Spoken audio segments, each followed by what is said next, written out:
Gang, gang, hey, nothing but love and respect. You might have some cool fans, but mine are the best. We've been through it all, went to war when duty called. Never left a man behind, we move as one is super strong. I don't want followers, that implies I'm the leader. I'm not the captain, I just gave them something they can believe in. I hold the lamp in the darkness, but they're the light that I needed to see the road that we walk in between the angels and demons. And my fans have my back. Hate us if your feelings don't like facts. And my fans will fight back. Beat you with the keyboard you've been using to write back. I guess we need each other like both sides of the battery. We the army, we the homies, we the gang, we the cavalry. We're brothers and sisters, we hold it down like we gravity. Can't nobody break the bond that made us all family. Me and my fans, we don't care what anybody say. Middle fingers to whoever in the way, man. Me and my fans, we gon' be together to the grave. It's a gang till forever and a day, man. Me and my fans, we don't even trip in the hate. We got all the fuck in our veins, man. Me and my fans, We the hangover gang. Gang, gang, gang, gang, gang.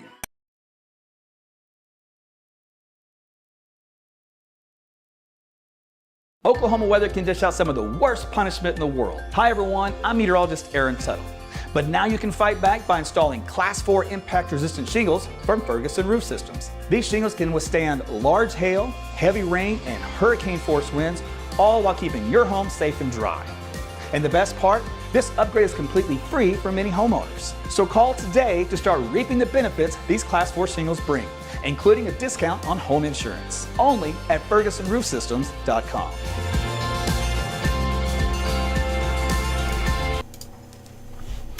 Hey everyone, meteorologist Aaron Tuttle back with you once again. It is about 9:48 here in Oklahoma City, so thanks for joining me. Thanks for following, thanks for liking, sharing, all that kind of stuff. Checking it on YouTube, checking it on Facebook.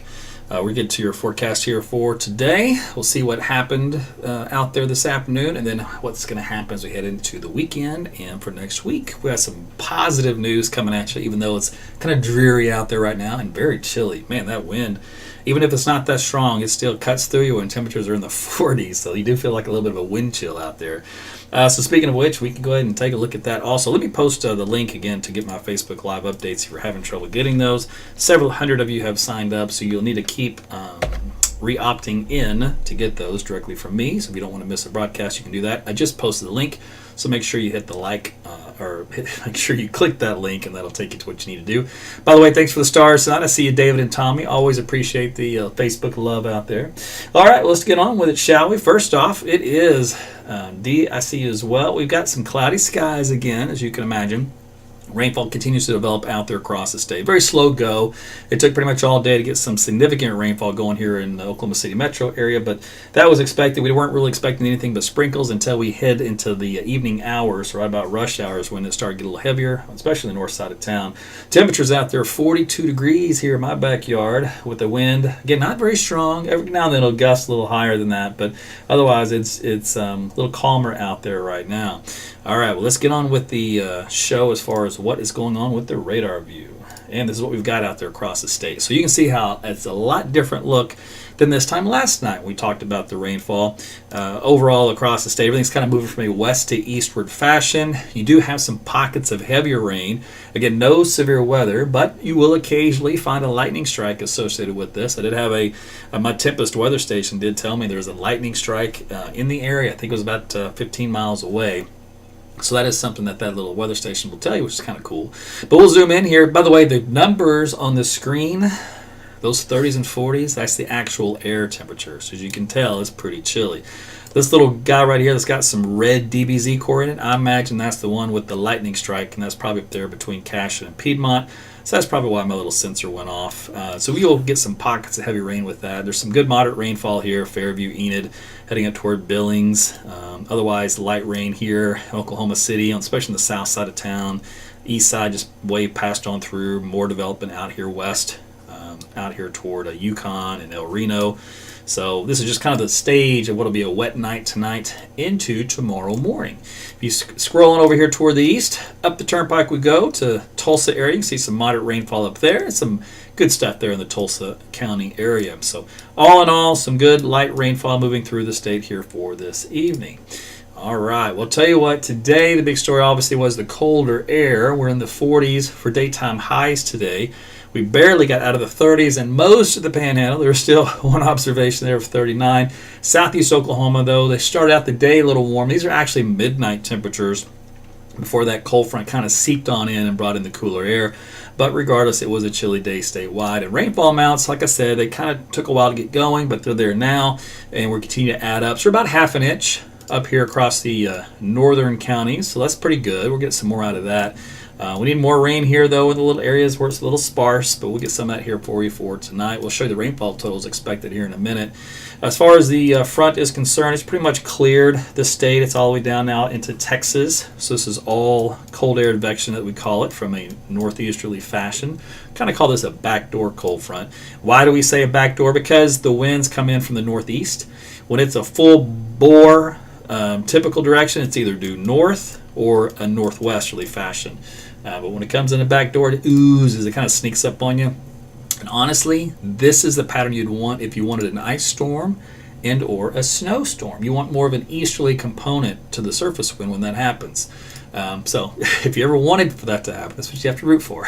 It's like I said, the winds are pretty light, but also we do occasionally get a gust up around 15, close to 20 miles per hour here, but winds a little calmer now than they were earlier today, but you can see how the arrows are all out of the northeasterly direction. And temperatures currently, they're still chilly. They haven't changed much from the highs today. They've cooled down to the 30s, though, across the Panhandle region and into northwestern Oklahoma. So we've got the 39 to 38, 36 degree range.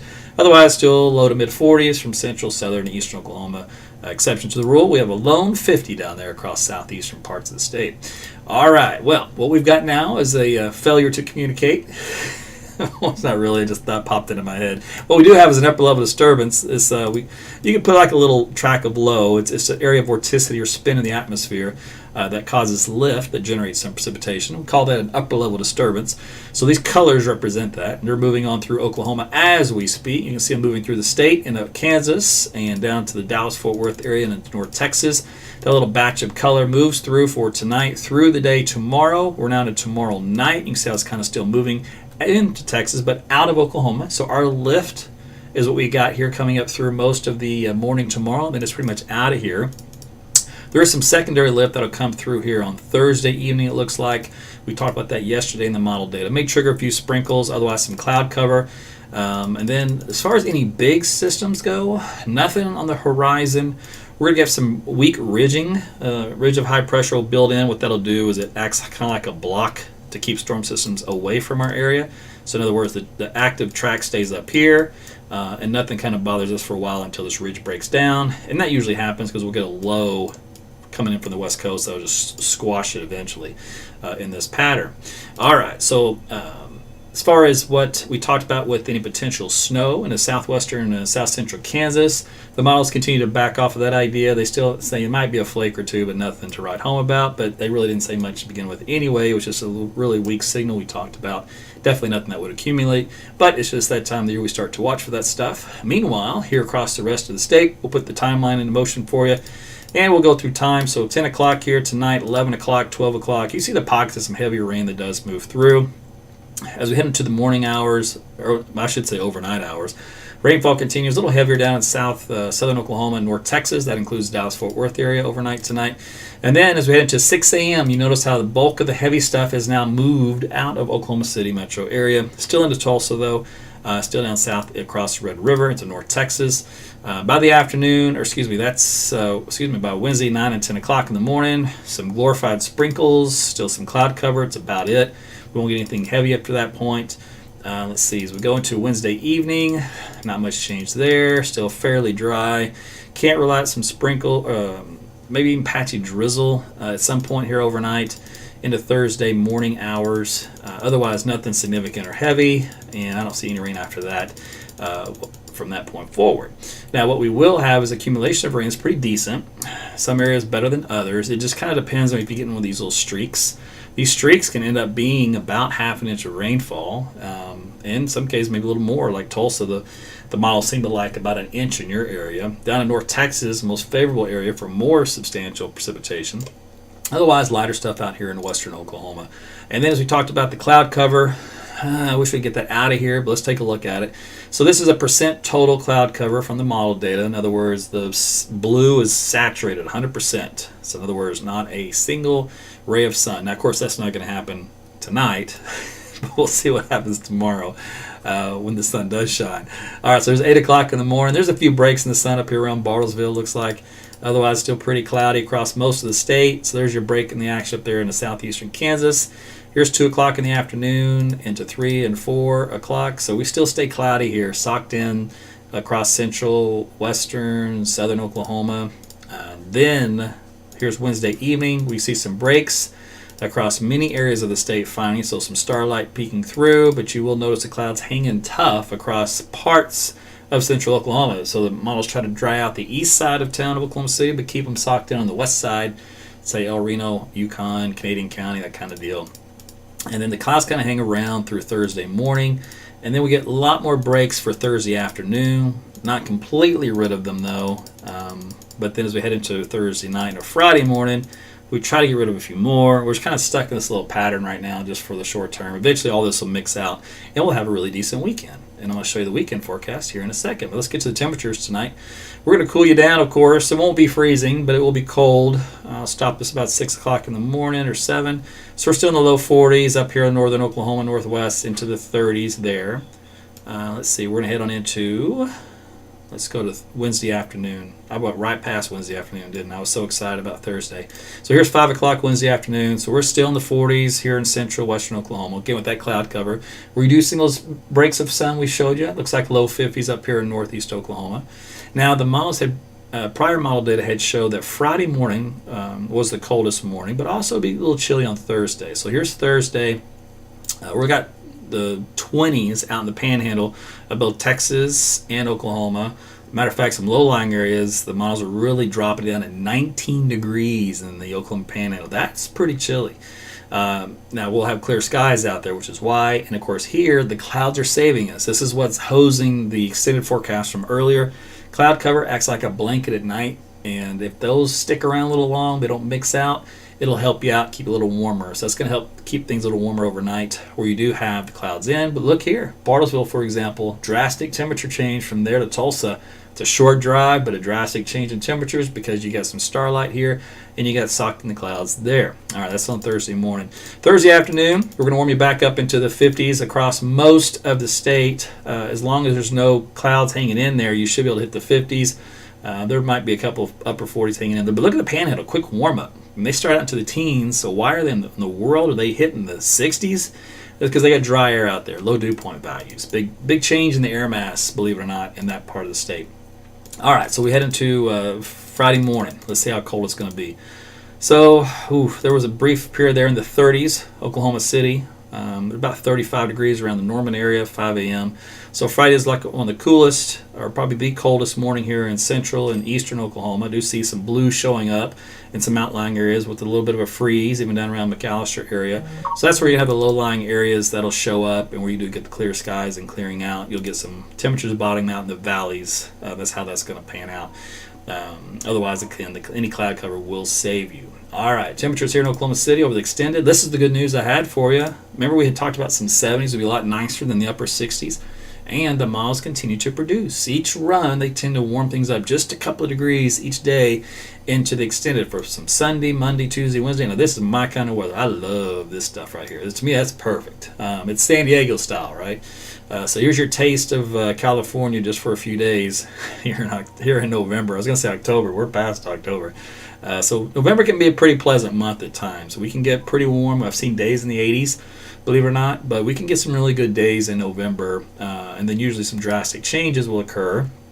I'll give you an example of that. Let's go extended. You can see this dip right here coming at us for November 11th through the 15th. Here's a nice little dip in the model data with some hard freezes on tap in the upper 20s. And of course, we'll see if all this verifies in the extended. Again, it depends on the cloud cover, all that kind of stuff. And then one last map I'll show you is the above and below normal air mass temperature changes. And I've been showing you this for the last few nights. We've shown you just some actual air temperatures before.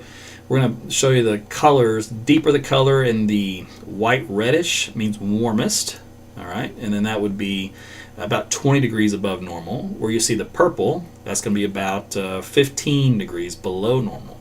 So let's put this in motion and see what's happening here. So we had that first area below normal for us. We got a little taste of that. The bulk of it, though, of course, in the Midwest and the Northeast. Big warm spell here over Canada. Boy, they're going to love that weather. Another little batch of some cold stuff coming in off the Pacific Northwest. Tries to come in here into the United States. And ahead of it, we will warm up again here in the Southern Plains. And that's for us. That's our little warm up for Sunday, Monday, Tuesday. And it does get pretty toasty across Nebraska and the Central Plains. But look what happens. This little cold spell, purple, my goodness, that's 15 below normal to 20 below normal. That zips on in here, like I said, for that middle part of November. And it goes way down into Texas and Mexico, clears the coastline. But then it's a quick heat right after that, and a quick warm-up. And then we ended the loop. So I'll go back here to the end. So that'll take us all the way through November the 18th. And if we look up the road from there, a lot of the cold weather is still kind of building around the pole. But as far as another batch heading our way, we'll have to wait for this next Pacific round to come on in. Probably about the, let's just guess the 25th of the month, maybe something like that. It would come rolling through. We'll see how cold it is and maybe how much cold air is built up around Alaska, something like that. But there's a look at your kind of extended pattern change air masses. So we'll look for a nice swing in temperatures. So a little cold now, pleasant, warm coming up here a bit later, and then another cold spell, and then warm again. So it's the roller coaster ride as we head from fall into winter. So there you go. All right, see if you had any questions for you. Jump on YouTube here real quick. Check in. I see Nancy's checking in again tonight. Good to see you, Nancy. She asked a really good question last night, which sent me on a diatribe and a soapbox and a bunch of other tangents. They ended up talking for half an hour about it, but it was a good question, though. Let's see, anything else? Jody's in there, making sure everybody behaves. I got Jody moderating now, so we keep the trolls at bay. And but no, everybody's usually really good. I haven't had really any trouble per se in quite some time. I think most of those people we weeded out long ago. In other words, I think the rest of them actually figured out they don't have time for this. And they go somewhere else or do something else. All right, I'm going to scroll through Facebook comments here real quick. I see my friend Sherry. It's in the house. Sharon, good to see you as well. Let's see here. Rokessa, Tommy, thank you then for the stars, and David. Teresa, thank you. Jared, wait, I didn't know Aaron was an Aggie. Gig 'em. So not only do I wear the attire, so this is, if I stamp it straight, Texas A&M. We say former student. Now, I can't remember why we say former student, but we do. So Aggies have a lot of traditions. The other one is the Aggie ring. So if another Aggie will see this a mile away, go, you went to A&M, didn't you? So it's just something that when they give you the Kool-Aid, man, you got to drink it. You can't say no. They serve it to you right after they serve you, in my day, penny pitcher night. And if you want to know what that is, it was at the Chicken. It's Thursday nights, I believe. And 1 penny would get you a pitcher of beer. And that beer, I believe, if I remember correctly, was either Bud Light or I think you'd get Shiner Bock, which was premium back then for a college student. But for a penny, dude, I mean, they were giving it away, clearly. Those days are long gone. I don't think they do that tradition anymore. But again, that's tradition. You have to do it. It's tradition, right? Got to drink the Kool-Aid. Anyway, let's see. Brenda, so check the page. I made a post on there, so make sure you check my latest posts on the Facebook group page. It's just temporary because everybody comes here to watch so they can interact more. Let's see. Boy, David's watching it good. Good to see you. Hope you're keeping Tulsa in check. Lauren, you're welcome. Hope everything's good down there in Ardmore. Let's see. Keep going. Hey, my boy Rich is watching. One of these days, man, we're going to get together. We always say that time flies. I will get to Tulsa, though, at some point for more than just a short trip. Hey, I did see Frank, though. Ran into Frank at the KISS concert. I mean, just right of all the people to run into, there he is.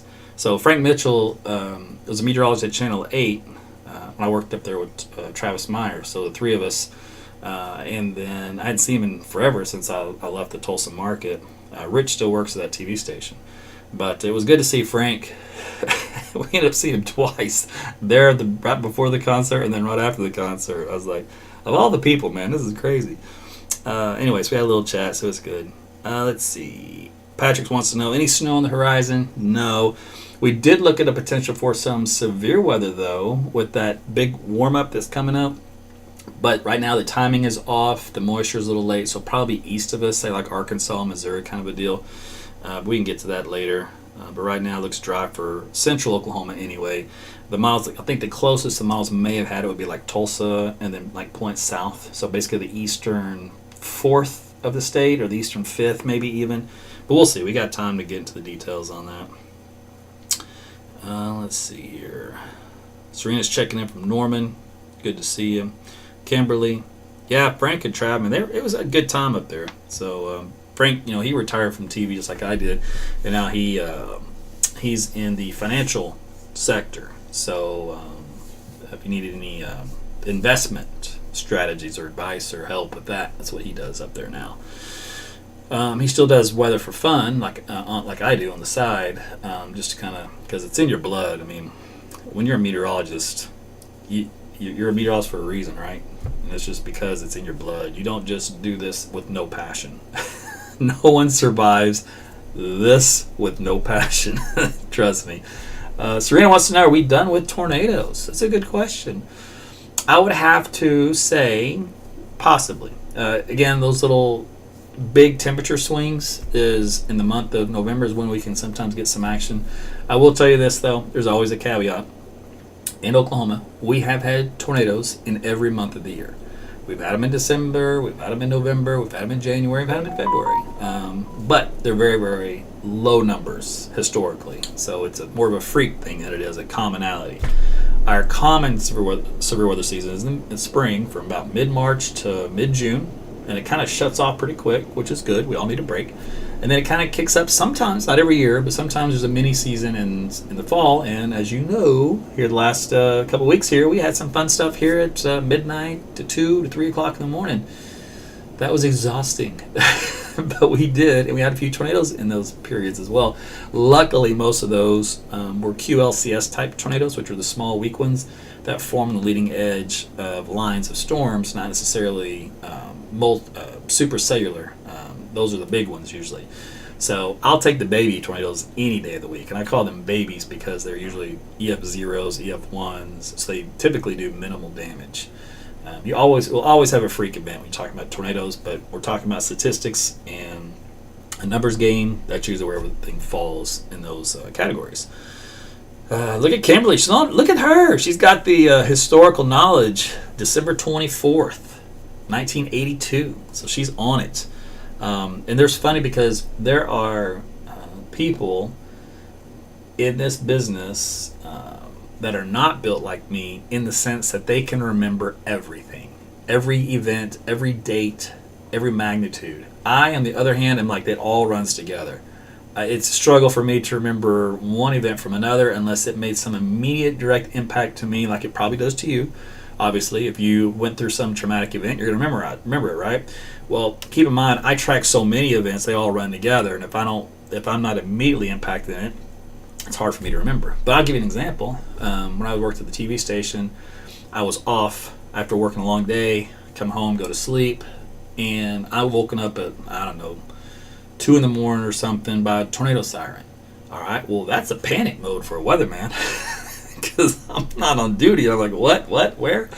So that's kind of a traumatic event for me because I got to do something. I got to act, right? But I couldn't tell you when that was. I have no idea. It was at some point, somewhere in the past, and that's it for me. So even then, I struggle remembering dates and times. But yeah, otherwise, some have great memories on that kind of stuff. Janet's thankful for the rain coming in on Wednesday. She doesn't have to worry about the drive to Dallas. Well, it's a good deal. You bet. You can always use my weather app whenever you want to travel, anywhere you want to go. AT's Weather to Go. Gabriella, awesome. Everybody see her post. Matter of fact, I'm going to like this. Can I like it? Will it let me? There we go. So she says, since I've been listening to you for a few years now, I have no more panic attacks when I hear tornado. That is awesome. That is so good to hear.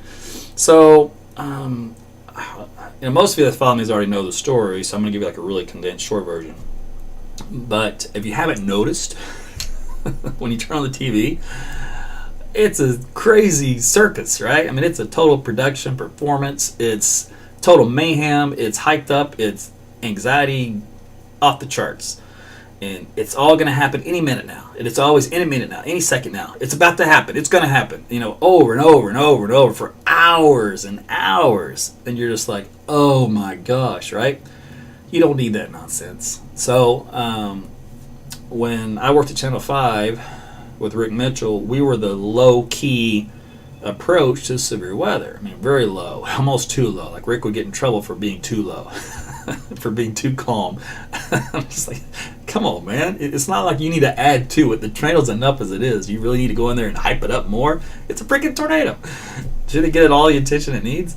But so that's kind of an example of how we were the opposite. Now, that's all changed. So when he left and they did a little shuffle in the news stations for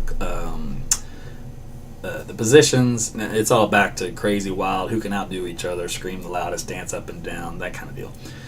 And I got out of the business because I needed a break, man. I burnt out, and it was too much, man. You live in that environment, it's nauseating, right? So I needed to get out of it, and I did. Took a few years off, and then I just started a Facebook page, started doing that stuff, and at some point I decided to start doing lives through the internet, right? And it was a new thing. Nobody's really doing it. I thought I'd try it out. Started with Facebook, and it blew up. And my approach, because I wasn't told what to do anymore, was to do what I wanted to do and how I wanted to cover severe weather. So I started covering storms like a scientist does, how you would do it if you're normal, which is analytical, right? Emotion gone, logic in, constant thinking, predicting, analyzing, that kind of stuff. So, which is when the guys at the National Weather Service do this, they do it how I do it, which is, and I talk you through it. Obviously, they're not going to talk to themselves, but I'll talk you through it, and I'll tell you what I see, how to describe. And then you'll learn as we go along with each of those storms. It's all just pure science, and you get to learn a little bit on the side and find out the cool parts of the weather, and all of a sudden you're not scared anymore because you're in a learning environment, right? And then I always stress, when it comes to tornadoes, I even put on the bottom of this screen, which you can see right here, 24/7. Anytime I go live, this reinforces what to do. And it's very simple instructions, and you see it over and over and over. It gets ingrained in your head, you remember it, and then you can practice it if you want. I advise that, have a little tornado drill with the kids. That way everybody knows. You can do it once a year, whatever you want to do.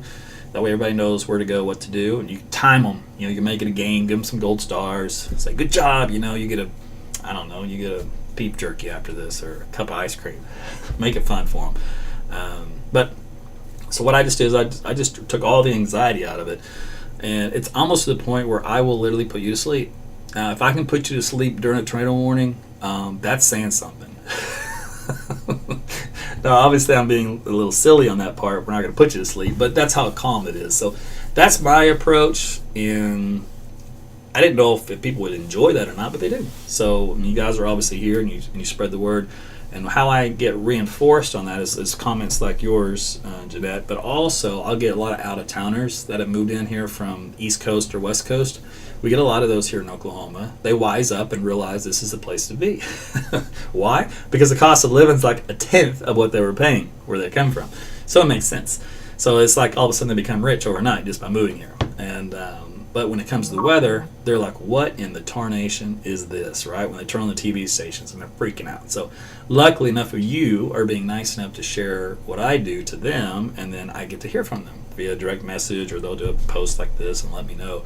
And so that tells me I'm on the right track and that my approach is appreciated. So if you want calm, cool, collective weather, severe weather coverage, I'm it. You don't have another choice here in Oklahoma City. So I hope you like it. It's right now, the opposite will drive you crazy. But yeah, I can't even watch the other stuff. I haven't watched in a long time. When what in the tornation, I like that switch on the word there, Donovan. But when I retired out of TV and I had the other guy work to run radar, I would yell at the screen at home. Zoom in. You're pointing at the wrong part of the storm. That's not even the tornado. It's over here. You don't even know what you're doing. I'm doing this, right? And I flip to the different stations, and I'm like, it just kills me. I was stressing out because I was watching incompetence. And I was like, you're telling the wrong people to take cover. You're not even telling the right people to take cover. But they don't know that because they just follow you. They think you know what you're doing. You don't know what you're doing. And I'm just like, oh my gosh, turn it off, Aaron. So I turned it off. So I never watched. I was done with it. I can't do it. So I just checked out. But you guys don't know any better, so it's not your fault. You would think there'd be 100% competence on every aspect of meteorology, but that's not the case. It's a learning process if you were not trained in radar meteorology back in college, and that wasn't a popular or common degree plan. I had it at A&M because we had our own radar. OU hasn't because they have their own radar. Doesn't mean necessarily that a student will take the class. It just means it's offered, it's available to them. Because when you're a kid in college, you don't necessarily know where you want to go or what you want to do, right? And there's a lot of different places you can go in meteorology. You can go to the chemical side, for more aerosol or particulate matter type studies. You can go, with the chemistry kind of thrown in. You can go more on the forecasting side. You can go on like the radar side. You can go on hurricane side. You can go on climate change, global warming side, which back then they didn't really have that program because it was called the climate and we dealt with it. So it's a whole different thing now. Now there's money. So if there's money, they're going to make a course. Let's see. Anyways, there's probably a lot of other little intricate ways you can travel. I just happened to pick the radar meteorology, and I ate it up, and then I love the forecasting element because I wanted to be in television, so I knew those were two things to have for my career, so I went that route, and it paid off well, did me well after the TV career.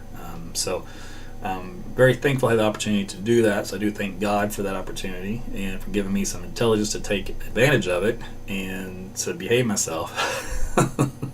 We were at A&M for the football game last weekend before last, and so I took Jody down there to get a little taste of Aggie Land and help her drink the Kool-Aid. She loved it, but I was in that environment of 18 to 22-year-old kids, and I was like, oh my gosh, hopefully I was more mature than I think I was back then, because oh my goodness, to start all over, I was like, I don't know if I could do that. But anyway, it was fun to be in that environment. It's just interesting. All right, well listen, Emily says you make me feel like I have a degree in meteorology, but when I try to repeat it to others, I sound like a kindergartner. That's adorable. Yeah, Janet, you might want to wake up when those things come by. Barry says, calm works with those that are logical. Those that are not logical and have no common sense, calm does not work. It's true in all aspects of life, not just the weather. Anyway. All right, a bike ride to weekend looks good, Mark. We got to get through this clouds and the rainfall here in the short term. But otherwise, man, the weekend's looking great. And we talked about that a minute ago. Here, I'll show it to you real quick, and then I'm going to sign off. For those folks that are late and missed the whole thing. Let's see.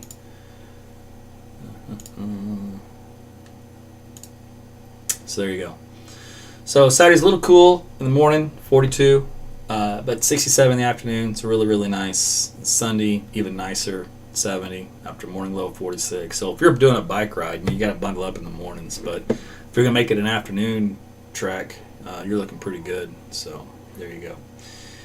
All right. Well, listen, thanks for all the questions, comments, concerns. Drop them in my inbox, and I'll see what I can do. I aim to please the best I can. And we'll do this again soon. So thanks for watching tonight. You guys sleep well, and we'll talk again soon. Take care.